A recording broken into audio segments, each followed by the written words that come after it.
जो आज तक पहलगांव के आतंकी हमलावरों को न पकड़ पाई है और न ही उनकी कुछ सुराग ढूंढ पाई है। ऑपरेशन सिंदूर नाम सुनने में देशभक्ति का लगता है, लेकिन असल में ये सिर्फ मीडिया पर किया सरकार का एक तमाशा था।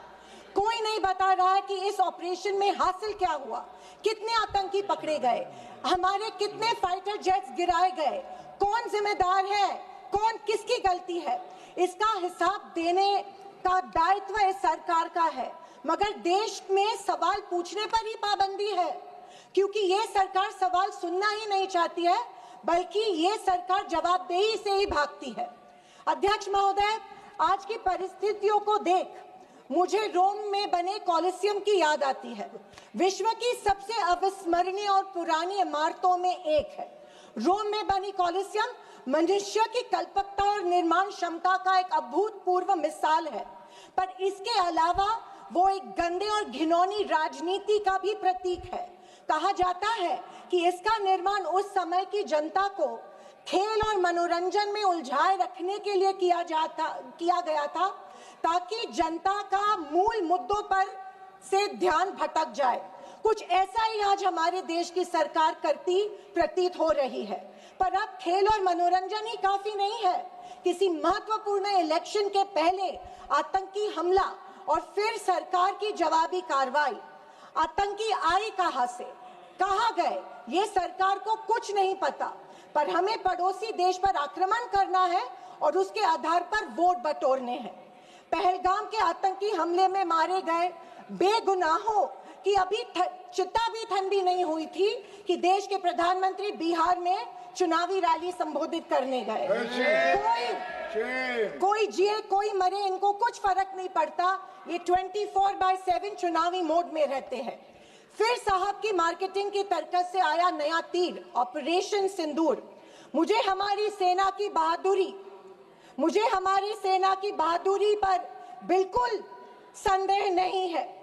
मुझे हमारी सेना की बहादुरी और वीरता पर बिल्कुल संदेह नहीं है, पर इस सरकार की दुर्जनता की सीमा देखिए कि सेना के जवानों को लड़ने जरूर भेजती है, पर हमला होने के पहले दुश्मनों को आगाह भी कर देती है। हाँ, ये हमारे परराष्ट्र मंत्री का बयान था।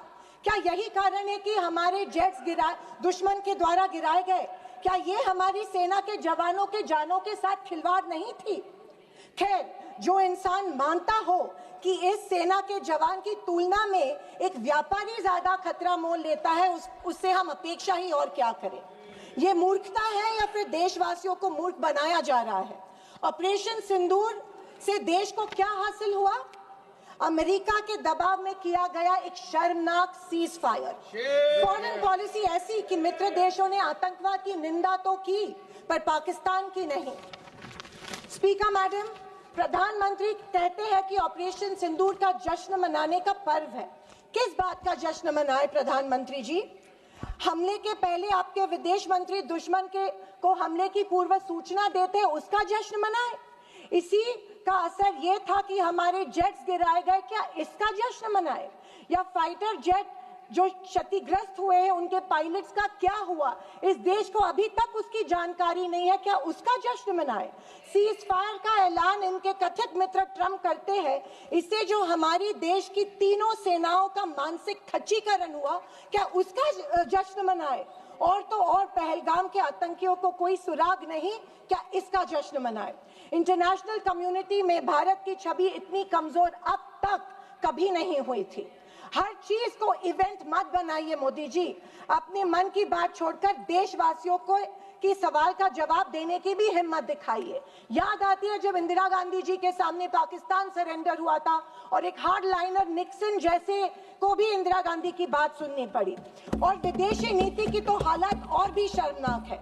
हमारे पड़ोसी नेपाल, बांग्लादेश और श्रीलंका जो कभी भारत के सबसे करीब थे, आज हमारी पीठ पीछे चीन से हाथ मिला रहे हैं। एक समय था जब भारत के पास नेबरहुड फर्स्ट की नीति थी और आज हमारे पड़ोसी हमें लास्ट प्रायोरिटी मानते हैं। स्पीकर मैडम, विदेश जाकर इंडियन डायस्पोरा के साथ तस्वीर खिंचवाना ही विदेश नीति बन गई है। अब यह सरकार प्रश्न पत्र भी खुद बनाती है और उत्तर भी खुद तय करती है। जनता से कोई संवाद नहीं, पार्लियामेंट में कोई ट्रांसपेरेंसी नहीं। ये सरकार केवल प्रचार की मशीन बनकर काम कर रही है। पहलगांव के शहीदों के परिवारों को जवाब कौन देगा? सरकार की कूटनीति की असफलताओं को जवाब कौन देगा? चीन की बढ़ती घुसपैठ और पड़ोसी देशों की बेरुखी का जवाब कौन देगा? अगर सरकार जवाब नहीं देती है तो सरकार को सत्ता में बने रखने का कोई अधिकार नहीं है।